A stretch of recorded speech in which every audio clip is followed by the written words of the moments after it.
মানে এটা অনেকদিন যাবত বন্ধ ছিল। হ্যাঁ টিউবকলটা হ্যাঁ। গতকালকে বিকেলবেলা আমি একটু পানি দিয়ে চাইছিলাম, কই বর্ষাকাল আসছে দেখি চাই পানি উঠে কিনা। দেখছি যে পানি নেই, নেই।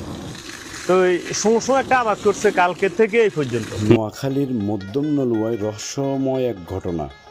চাপ না দিয়েই নলকূপ থেকে বের হচ্ছে পানি, এলাকা জুড়ে চাঞ্চল্য।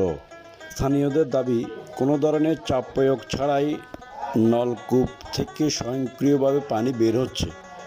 ঘটনাটি নিয়ে এলাকা জুড়ে সৃষ্টি হয়েছে ব্যাপক কৌতূহল ও চাঞ্চল্য। এটার লোকেশন হচ্ছে নলুয়া ভুঁইয়ারহাট ৩ নম্বর দানশালিক ইউনিয়ন ১ নম্বর ওয়ার্ডের মধ্যম নলুয়া এলাকায়। স্থানীয় বাসিন্দারা জানান, হঠাৎ করেই নলকূপটিকে অবিরাম পানি বের হতে শুরু করে। বিষয়টি দেখতে আশেপাশের বিভিন্ন এলাকা থেকে মানুষ ভিড় জমাচ্ছে।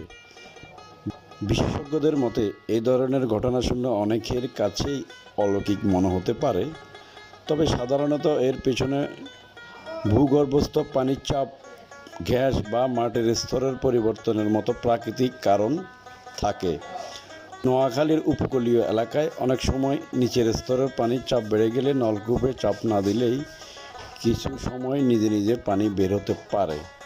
তবে প্রকৃত কারণ জানতে সংশ্লিষ্ট কর্তৃপক্ষের পরীক্ষা নিরীক্ষার প্রয়োজন বলে মনে করছেন সচেতন মহল।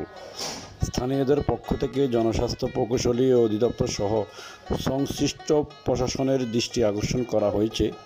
এলাকাবাসীর আশা দ্রুত তদন্ত করে এই ঘটনার প্রকৃত রহস্য উদ্ঘাটন করা হোক। এটা হলো নলুয়া ভুঁইয়ারহাট, হ্যাঁ ৩ নং দানফিডি ইউনিয়ন ১ নম্বর ওয়ার্ড, মধ্যম নলুয়া, ফারুক মিয়ার বাড়ি।